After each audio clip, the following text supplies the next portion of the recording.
Alright, let's look at the homework 6.4, problem number 9. Alright, so let's see. This is going to be improper because you can see that when x equals 1, this is going to have infinite discontinuity. So let's see, limit of integration, no, this is not improper because both no, here. You have integral is improper because functions have infinite discontinuity in between 1 and 7, namely at x equals 1. Alright, so determine whether this diverges or converges. Alright, so let's figure it out. Alright, so since 1 is the troublemaker, we're going to replace that by a. So we're going to have integral from a to 7. Right, so then I don't like the way it's written. I'm going to write it as x minus 1.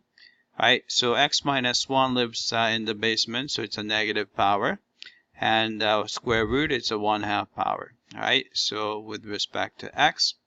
And then limit is going from, a is going to 1 from the positive side. Right, so this is going to be equal to, right, so we're going to take care of the limit later. A approaches 1 from the positive side, right? Antiderivative of that would be add 1 to the power, so it's going to be negative 1/2 plus 1 is positive 1/2. Divide by 1/2 is same thing as multiply by 2, so I'm going to actually put 2 out here, right?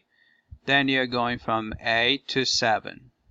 Right, this is equal to 2 times limit as a approaches 1 from the positive side.